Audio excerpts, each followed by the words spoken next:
obviamente me indican que tengo yo una presión intracerebral más grave, más severa.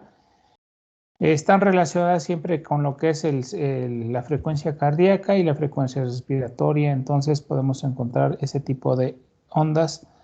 Esta es la onda que normalmente les había yo dicho, bueno, la onda de percusión, la onda tidal, la onda dicrótica, y cuando yo tengo un paciente con cráneo hipertensivo, la que se eleva más o tiene mayor altura va a ser sobre todo lo que es la tidal. ¿Sí se ve la presentación, chicos? Sí, doctor. Sí, doctor. Sí, doctor.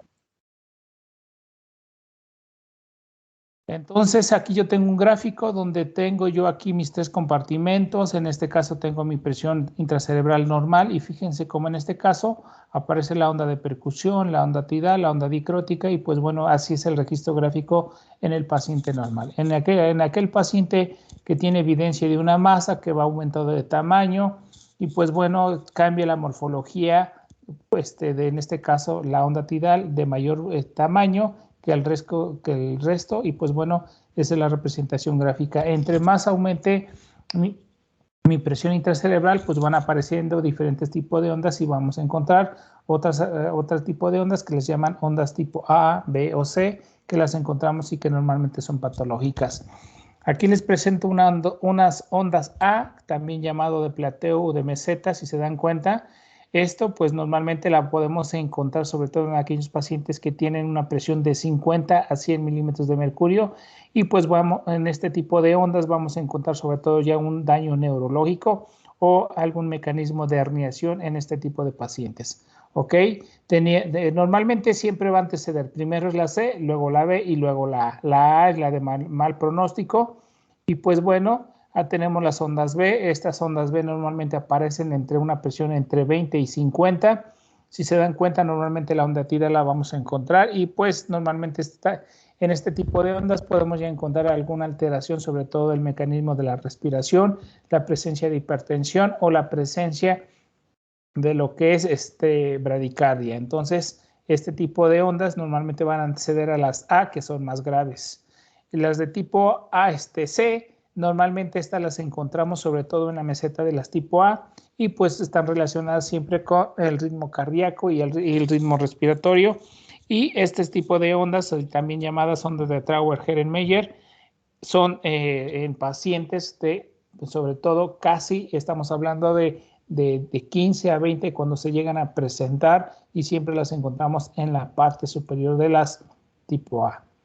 Otro tipo de estudio que utilizamos y que es más barato, que muchas de las unidades médicas ya lo tienen, y pues bueno, va a ser la presencia de lo que es la tomografía. La tenemos simple y contrastada, y pues bueno, va a depender en este caso del aclaramiento renal. Acuérdense ustedes sobre todo porque los medios de contraste son nefrotóxicos. Y que bueno, ¿qué signos o qué podemos encontrar a nivel de lo que es mi tomografía? La presencia de signos de edema. En los signos de edema vamos a encontrar la pérdida de las circunvoluciones, en este caso cerebrales. Vamos a encontrar compresión de lo que es el sistema ventricular. Podemos encontrar la presencia de hemorragias, desplazamiento de la línea media de 5 a 10 milímetros. En este caso, la presencia de hemorragias subaracnoideas, intraparenquimatosas, subdurales o epidurales. En este caso encontramos una tomografía, si se dan cuenta, donde en este caso la línea media ya se me desplazó más de 5 milímetros, tenemos compresión de lo que es el sistema ventricular y en este caso también encontramos la presencia de una hemorragia, sobre todo a nivel de lo que es el lóbulo frontal. Quedamos secundario a un traumatismo craneoencefálico.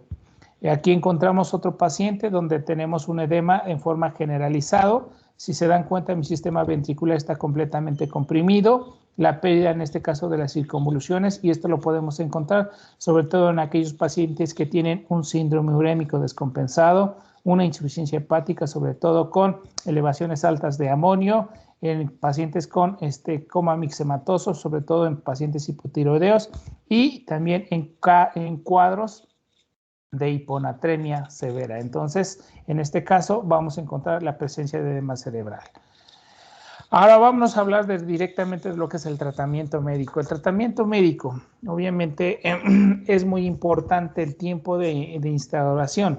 La mayoría de este tipo de tratamiento se utiliza para los pacientes que tienen un TSE o en aquellos pacientes que a lo mejor no se sabían que tenían una masa intracerebral, pues bueno, se desmayaron, convulsionaron y los llevaron, en este caso, los servicios de paramédicos, los llevaron al centro hospitalario. Entonces, aquí el tiempo es oro para el manejo, sobre todo de este tipo de pacientes, excepto en los crónicos. El tratamiento que instauramos es el ABCDE, que es obviamente el del ATLS, que ya ustedes han tomado diferentes cursos, sobre todo en la instalación de ese tratamiento. La mayoría de este tipo de pacientes tienen que ser tratados en la unidad de choque, en el servicio de urgencias o en una unidad de cuidados intensivos para tener un monitoreo continuo y en este caso para evitar lesiones. Y bueno, el objetivo de este tratamiento es evitar lesiones neurológicas secundarias. Bueno, vamos a hablar de las lesiones neurológicas primarias. Las primarias van a ser aquellas causantes, sobre todo el hematoma, la hemorragia, en este caso que me generaron como tal la lesión neurológica.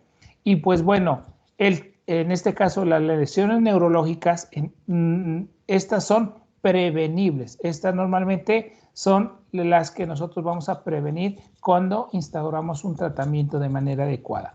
Si yo no instauro un tratamiento de manera adecuada, mi paciente va a quedar en estado vegetativo o con muerte cerebral. Entonces, hay que saber un poquito acerca de lo que es este manejo.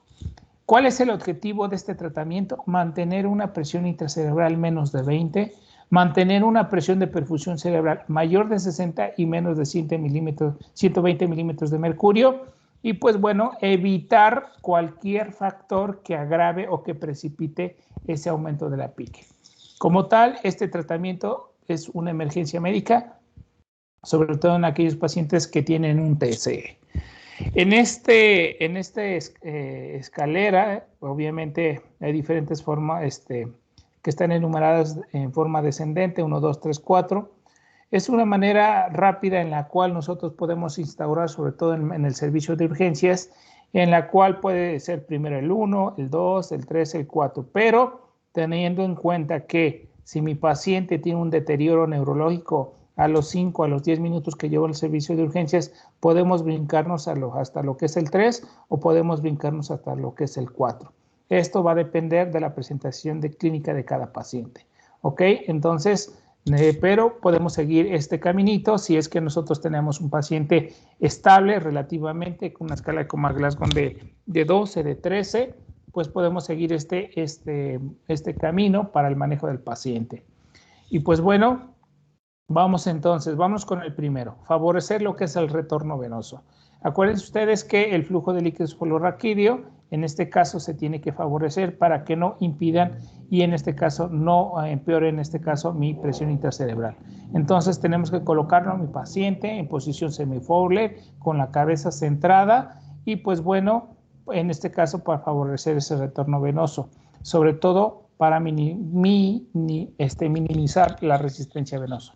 Teniendo en cuenta que podemos tener un collarín, teniendo en cuenta que podemos encontrar algo que me pueda empeorar, en este caso, el retorno venoso.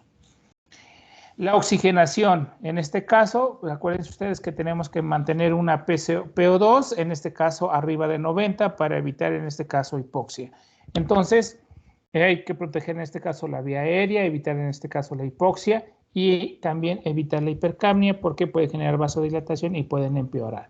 Entonces, en mi paciente, si mi paciente está respirando de manera adecuada, pues podemos en este caso colocarle una mascarilla reservorio o si no tenemos, pues puntas nasales. Si mi paciente está con hipoxia o con hipoventilación, pues el otro tratamiento va a ser con la asistencia mecánica ventilatoria y pues bueno, obviamente si tenemos problemas respiratorios, alteraciones de la respiración, pues obviamente me está indicando que mi paciente se está empeorando y tenemos que llevarlo a sedación para someterlo, o en este caso para meterlo a una intubación mecánica. La sedación o la analgesia, este tipo de medicamentos, acuérdense ustedes que aquel paciente que tiene fractura, que tiene dolor, en aquel paciente que normalmente tiene crisis convulsivas, pues ese tipo de posiciones o morbilidades pueden empeorarme mi PIC. Entonces tengo que, o mi paciente que tiene un traumatismo TCE grave, obviamente está quejando porque tiene una fractura, en este caso cerebral, o que tiene la presencia de una fractura de alguna extremidad, pues bueno, va a estar quejándose, va a tener contracción y obviamente puede empeorar en este caso mi PIC. Entonces tengo que llevarlo a una sedación y pues bueno, en este caso, acuérdense ustedes que la agitación me va a aumentar mi presión intracerebral.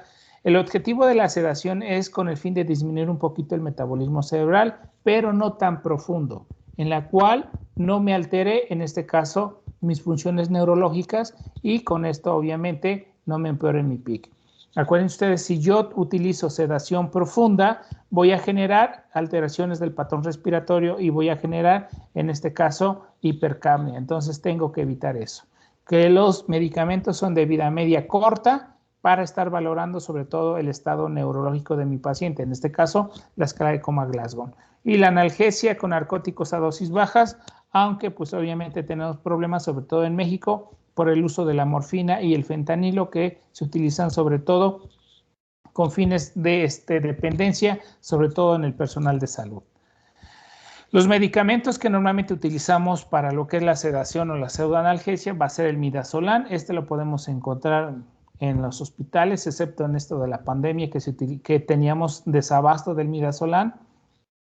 Pues bueno, el midazolam podemos utilizarlo en una infusión de 0.1 a 0.2 por miligramos por kilogramo hora. Lo podemos mantener en una bomba o con microgotero para mantener, en este caso, la dosificación. El propofol, hay que tener cuidado, es muy bueno como sedante y como analgésico, pero el problema que es cronotrópico negativo e inotrópico negativo, y si yo genero una hipotensión o una bradicardia más severa, puedo generar y puedo alterar mi presión de perfusión. Entonces utilizamos a dosis de 0.1 a 1 miligramo por kilogramo de peso. El fentanil y la morfina, pues tenemos que tener cuidado porque el uso, sobre todo en aquellos, en el personal de salud que lo tienen a la mano, pues bueno, lo utilizan sobre todo para drogarse. El fentanilo lo utilizamos de 1 a 3 microgramos por kilogramo hora. Y pues bueno, todavía lo podemos encontrar más frecuente en los hospitales. La morfina y el lorazepam, hay diferentes tipos de diagramas de tratamiento del paciente con TCE donde utilizan la morfina y el lorazepam. Desafortunadamente no la encontramos en nuestros hospitales muy frecuente este tipo de medicamentos. También hay que evitar en este caso la fiebre. Acuérdense ustedes que la fiebre puede generarme sobre todo que mi tasa metabólica neurológica aumente y pues bueno, como tal que pueda empeorar mi cuadro y pues tenemos que tener cuidado. ¿Por qué? Porque va a generar vasodilatación y va a empeorar mi PIC. Aparece una fiebre de tipo postraumática que pues bueno, normalmente es secundaria a un daño neurológico de manera irreversible. Y pues si el paciente lo presenta, pues estamos evidentes de que mi paciente tiene un daño neurológico más grave o más severo.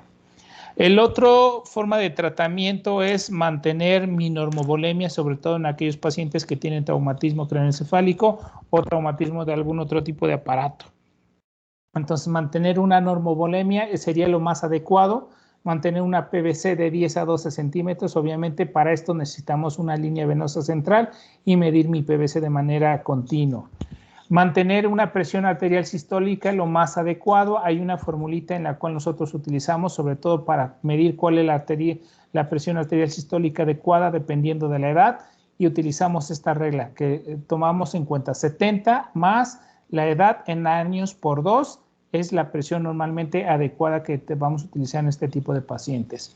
Si mi paciente presenta una hipotensión, pues bueno, podemos administrar el uso de soluciones isotónicas, como en este caso la solución fisiológica o la solución Harman, en bolos de 10 a 20 mililitros por kilogramo hora para tratar de corregir.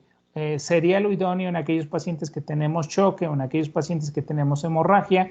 Obviamente sería lo ideal sangre con sangre, ¿verdad? Pero en ese momento podemos utilizar ese tipo de soluciones. Podemos utilizar también lo que es el uso de soporte inotrópico cuando a pesar de lo que es la administración de líquidos no hay mejoría, pues podemos utilizar lo que es la dopamina, la norepinefrina o la vasopresina, que pues bueno, en otros centros hospitalarios lo podemos encontrar. Empezamos siempre con la dopamina a dosis respuesta de 5 a 10 gamas, dependiendo en este caso de mi presión arterial. La norepinefrina también la podemos utilizar si no tenemos la dopamina. Y pues bueno, en caso de que no, hay pacientes que a pesar de dopamina no hay mejoría, utilizamos la norepinefrina y a pesar de estos dos medicamentos no suben, pues bueno, utilizamos la vasopresina como inotrópico para mejorar en este caso mi presión arterial. El otro es, en este caso, los pacientes cuando tienen un TC severo que tienen mecanismos de herniación. Acuérdense ustedes que me puede generar hipertensión arterial y que puede ser parte de la tríada de Cushing, que también es mortal. Hay que tener el antecedente si mi paciente tiene hipertensión arterial crónica, ¿sí? En este tipo de pacientes, pues tenemos que tener cuidado. ¿Por qué? Porque si mi paciente hipertensión arterial crónica le bajo yo la presión a los valores normales, voy a empeorar mi cuadro porque va a disminuir mi presión de perfusión cerebral y voy a empeorar en este caso la hipoxia y mi paciente puede tener complicaciones de hipoxia cerebral. En aquel paciente que no teníamos antecedente de hipertensión arterial, que es secundario a la tríada, en este caso la tríada de Cushing, pues bueno, podemos utilizar lo que es el nimodipino o un beta bloqueador para mantener una presión de perfusión cerebral más o menos de 100 milímetros de mercurio. Entonces, hay que tener cuidado sobre todo ese antecedente de mi paciente con hipertensión arterial. Ahora ya pasamos de lo que es la normovolemia, la pseudorelajación, ya pusimos a mi paciente con oxígeno, ya lo pusimos en posición semifolle con la cabeza central, pero mi paciente ya evidenciamos que tiene cráneo hipertensivo. Podemos utilizar el uso de lo que son los agentes osmóticos, sobre todo para generar una diuresis, para deshidratar en este caso el cerebro, y uno de los medicamentos que utilizamos es el manitol y el otro es la solución salina con al 3%. Pues bueno, la mayoría de este tipo de agentes, el manitol, lo podemos utilizar casi en todos los edemas, excepto un poquito en el paciente que tiene hidrocefalia, pero bueno, su uso más común va a ser en el edema de tipo vasogénico. Obviamente consiste en deshidratar en este caso el cerebro. Acuérdense ustedes que tenemos agua a nivel de lo que es intracerebral y pues bueno, pues utilizamos una bolo de impregnación en la cual vamos a utilizar bolos de 0.75 a 1 gramo por kilogramo. Esto lo aforamos en una solución fisiológica y lo pasamos de 30 minutos a 1 hora, seguido con una dosis de mantenimiento de 0.25 a 0.5, aquí me falta un punto, ¿sí? Cada 6 horas o 8 horas, dependiendo la dosis de en este caso, la presentación de mi paciente. Hay que tener cuidado, por favor, de no administrar en caso de que tengamos una osmolaridad menor de 300 porque vamos a empeorar mi cuadro. ¿Tenemos efectos secundarios? Claro, sobre todo la hipocalcemia y la hipocloremia. En este tipo de pacientes tenemos que tener cuidado. ¿Por qué? Porque podemos empeorar. Acuérdense ustedes que la hipocloremia va de la mano junto con lo que es la hiponatremia. Y pues bueno, como tal consiste en deshidratar el cerebro, pero tenemos la complicación que podemos aumentar la osmolaridad. En este caso, la función es deshidratar, en este caso disminuir el volumen cerebral para disminuir mi presión intracerebral y me puede generar, al aumentar la osmolaridad, obviamente vamos a generar una expansión intravascular o del plasma y el otro efecto que nosotros utilizamos, bueno, es que mejora el aclaramiento renal. El otro diurético que utilizamos, diurético osmótico, va a ser el suero hipertónico al 3%. Los centros hospitalarios donde manejan traumatismo craneoencefálico, la mayoría ya tienen esta presentación, ¿sí? En los otros hospitales donde no es común ver este tipo de pacientes, va a ser difícil encontrarlo. Siempre encontramos lo que es solución salina al 0.9 o cloruro de sodio al 17.7%, pero bueno, hay una formulita para calcular este tipo de suero. Lo utilizamos en el edema de tipo citotóxico y en el edema de tipo vasogénico, pero más en el edema de tipo vasogénico, sobre todo en pacientes con cráneo hipertensivo. ¿Cuál es el efecto? Como administramos sodio, estamos administrando, obviamente, a nivel intravascular, podemos aumentar la osmolaridad. Al aumentar la osmolaridad, acuérdense ustedes que vamos a meter más sodio intravascular y puede ser que arrastre líquido del intersticio hacia lo que es mi espacio intravascular. Obviamente, al aumentar el espacio intravascular, vamos a disminuir en este caso los requerimientos del aporte hídrico y también tiene un efecto vasodilatador dependiendo de la osmolaridad. En esta diapositiva tenemos una representación esquemática donde tengo mi paciente con cráneo hipertensivo que tiene edema cerebral. Si se dan cuenta, los niveles en este caso de sodio se encuentran normales, pero tenemos grandes cantidades de agua. Pues bueno, al administrarle mi solución salina al 3%, le estoy administrando sodio. ¿Y qué pasa con el sodio? Pues me va a arrastrar agua del de menor concentración al de mayor concentración, aumentando mi espacio intravascular y pues como tal va a generar lo que es también una diuresis. Tenemos complicaciones, sobre todo neurológicas, si administramos solución hipertónico a grandes volúmenes.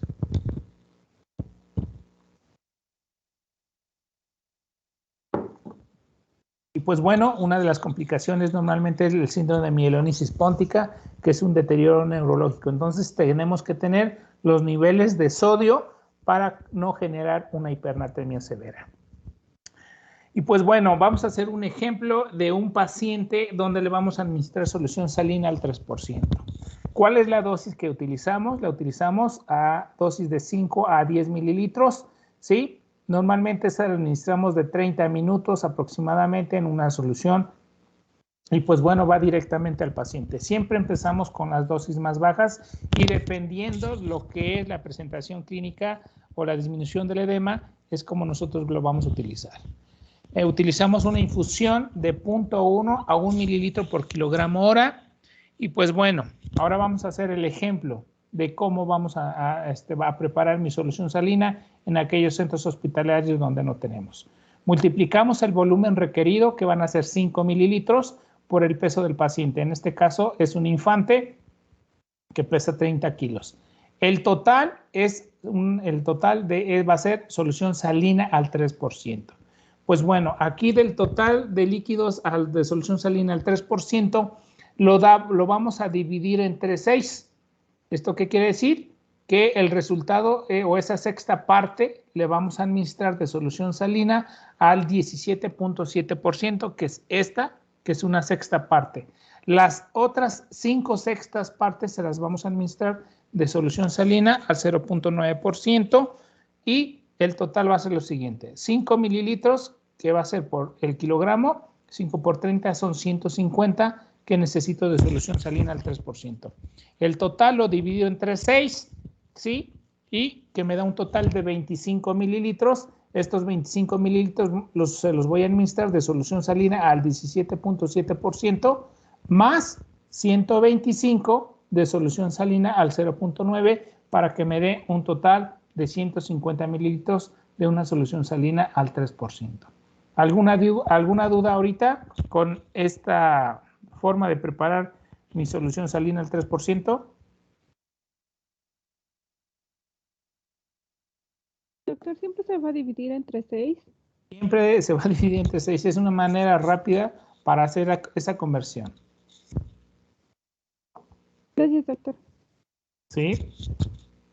Esta solución salina a veces la utilizamos sobre todo en micronebulizaciones, en aquellos pacientes que tienen expectoraciones abundantes. La utilizamos en este caso para deshidratar, en este caso el alvéolo, y disminuyen sobre todo las secreciones abundantes.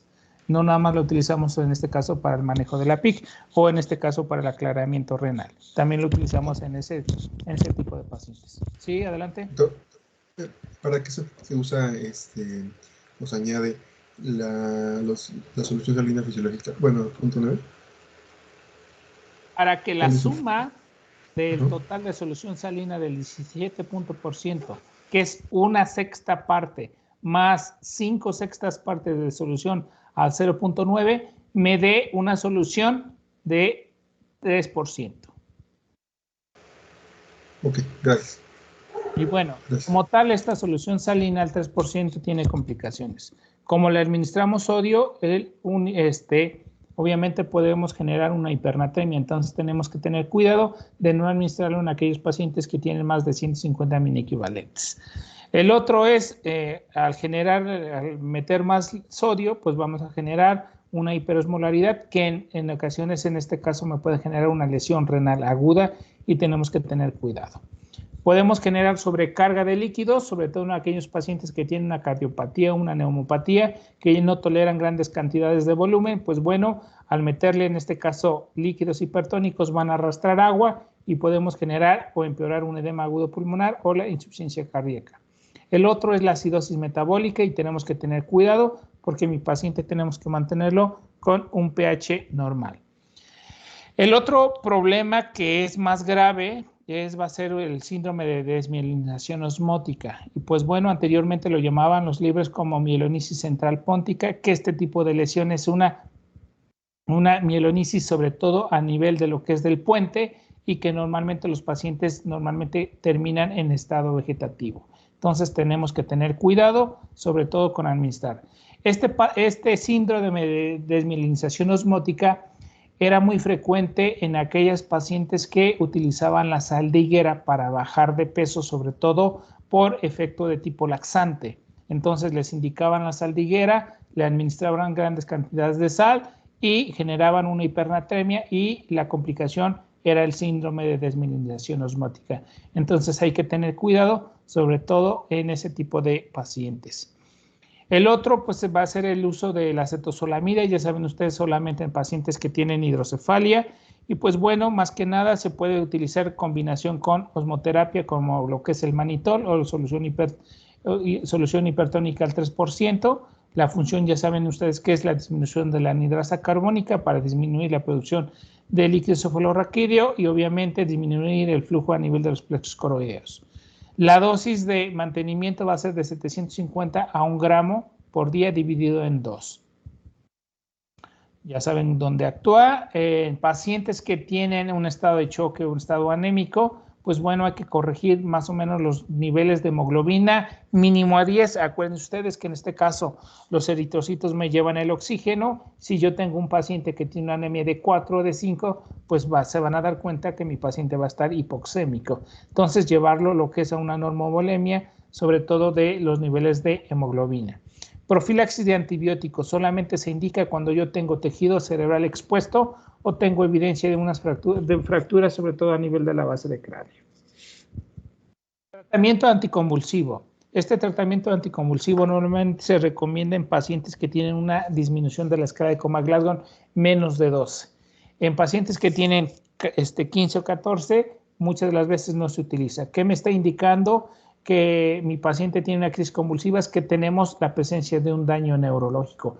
Entonces, si mi paciente tiene una disminución de la escala de Coma-Glasgow menos de 12, utilizamos profilaxis anticonvulsiva. ¿Cuáles son de los medicamentos que utilizamos más frecuente? Va a ser la fenitoína o difenilidantoína, en la cual utilizamos una dosis de impregnación o de choque que va de 20 miligramos por kilogramo. Esto lo pasamos en 30 minutos aproximadamente en una solución salina y una dosis de mantenimiento de 3 a 5 miligramos por kilogramo día.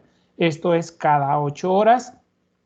Y pues bueno, si mi paciente, a pesar de lo que es la profilaxis con tratamiento anticonvulsivo, llega a presentar una crisis, pues tenemos que utilizar lo que es el diazepam. Acuérdense ustedes que es diluido y pasarlo lentamente para, sobre todo, yugular la crisis convulsiva. Hay pacientes que presentan un estatus convulsivo, que el paciente presenta crisis convulsivas de forma repetitiva cada 30 minutos, perdón, cada minuto, cada 2 minutos o cada 5 minutos, y esto me indica que mi paciente tiene un daño neurológico severo, que normalmente va a culminar con muerte cerebral. El coma barbitúrico, bueno, el coma barbitúrico es cuando, a pesar de ya todos los tratamientos ya empleados, oxigenación, semiforler, intubación, el uso de diuréticos osmóticos, mi paciente no mejora, pues bueno, el otro escalón que vamos a utilizar, lo que es el coma barbitúrico. Y pues bueno, se da en aquellos pacientes sobre todo que tienen hipertensión arterial resistente al tratamiento médico, que también lo podemos utilizar para disminuir sobre todo el metabolismo cerebral y en este caso evitar el daño neurológico. Dentro de los medicamentos más frecuentes encontramos el fenobarbital y el tiopental. El tiopental ya casi no lo encontramos, pero lo llegan a encontrar. El fenobarbital igual tenemos una dosis de impregnación de 5 a 10 miligramos por kilogramo de peso y una dosis de mantenimiento de 1 a 2 miligramos por kilogramo. ¿Cuántos días? Puede variar, 2, 3, 4, 5, 6 días o 7 días, dependiendo en este caso del tratamiento que nosotros instauremos en el paciente y sobre todo para evitar el daño. Ya pasando el 3, 4, 5, 6 días, se le empieza a destetar en este caso el medicamento y vemos en este caso la evolución de mi paciente, obviamente con tomografías repetidas de cada 24 o cada 48 horas para ver si ya disminuyó ese edema cerebral o dependiendo de la causa que le está generando. Y bueno, los efectos de los barbitúricos afortunadamente no reducen el flujo sanguíneo cerebral, que es uno de los efectos que nosotros deseamos. Disminuye el metabolismo cerebral, como tal su tasa metabólica, disminuye sobre todo el edema de tipo vasogénico, sobre todo con la disminución de lo que es la hipertensión arterial, la estabilización de las membranas lisosómicas y pues con esto pues vamos a generar también que no tengamos daño neurológico. El tiopental que les había yo dicho que también se utilizaba anteriormente, pero el más usado es el fenobarbital. Efectos secundarios es inotropismo y cronotropismo. En este caso la hipotensión y la depresión miocárdica también son frecuentes en este tipo de pacientes y pues por eso se utiliza en la unidad de cuidados intensivos donde tienen un monitoreo continuo sobre todo o tienen una línea arterial para controlar en este caso su PAN. El uso de esteroide. El uso de esteroide es solamente en pacientes que tienen edema de tipo vasogénico, aunque hay controversias, sobre todo en aquellos pacientes que pueden generar hiperglicemia por resistencia a la insulina y el estado de inmunosupresión. ¿Qué dosis cuál es el medicamento que utilizamos más frecuentemente? Utilizamos la hidrocortisona, la dexametasona o la metilprednisolona y pues bueno, cada una tiene su vida media y su efecto de acción. El más usado utilizamos lo que es la dexametasona a dosis de 0.5 a 1 miligramo por kilogramo día. Siempre en cuenta, sobre todo, controlando los niveles de azúcar. La corrección hidroelectrolítica y el balance, en este caso de mi pH, siempre tenemos que tomarlo en cuenta. Tanto la disminución de lo que es la hipoglucemia o la hiperglucemia, voy a encontrar repercusiones. Los niveles de sodio, mantenerlo lo más adecuado que se pueda para tratar de controlar, en este caso, la osmolaridad. Bueno, la hiperventilación, ya también es un recurso cuando mi paciente tiene sobre todo la tríada de Cushing, que tiene problemas sobre todo para respirar, que tenga periodos de apnea, pues tenemos que llevarlo en este caso a asistencia mecánica ventilatoria y someterlo a hiperventilación, en este caso para disminuir lo que es el edema cerebral. Si a pesar de todo el tratamiento que ya instauramos, mi paciente no mejora, pues bueno, tenemos otro último recurso que se llama craniectomía descompresiva, donde se hace trepanación de una parte ósea y en la cual se abre lo que es la dura madre y pues bueno, va a generar como tal herniación del tejido cerebral y es el último recurso que utilizamos mientras instauramos el tratamiento médico en mi paciente, sobre todo en aquellos pacientes que tienen herniación amigdalina, ¿sí? O herniación de tipo sobre todo un CAL. La otra es la derivación ventrículo-peritoneal, pues bueno, esto en pacientes que tienen hidrocefalia severa o que tienen una válvula de derivación ventrículo-peritoneal obstruida, pues bueno, tenemos que cambiarla para que tengan nuevamente ese flujo de líquido cefalorraquídeo. La punción subaracnoidea tenemos que tomar en cuenta, pueden ustedes, porque puede generarme también una herniación de tipo amigdalino. El pronóstico va a ser reservado para la vida y la función dependiendo del agente etiológico y reservado a la etiología, obviamente. Entonces, si se dan cuenta, son diferentes formas de tratamiento que tenemos. Y pues bueno, hasta aquí terminamos lo que es el tema de cráneo hipertensivo. Lo ahondamos un poquito más porque los siguientes 4 temas va a ser mucho sobre el manejo de traumatismo craneoencefálico y no nos vamos a meter mucho en lo que es la fisiopatología, solamente el agente etiológico, nos vamos a ir directamente a su cuadro clínico porque ya vimos un poquito más sobre el cráneo hipertensivo. Así es que vayan preparando, sobre todo los que tienen los primeros temas. ¿Quedamos? Mañana hablamos sobre el manejo de cráneo hipertensivo también, hablamos de la escala de Comas-Glasgow. Si hay dudas, y muy probablemente tengamos el examen el día lunes o el día martes hasta lo que es la escala de Comas-Glasgow. ¿Quedamos, chicos?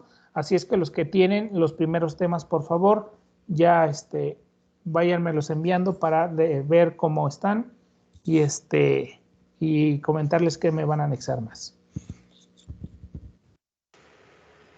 Vale, gracias, doctor. Ok, Sí, está bien. Ok, Gracias, doctor. doctor. Bueno, Sí, nos vemos el día de mañana.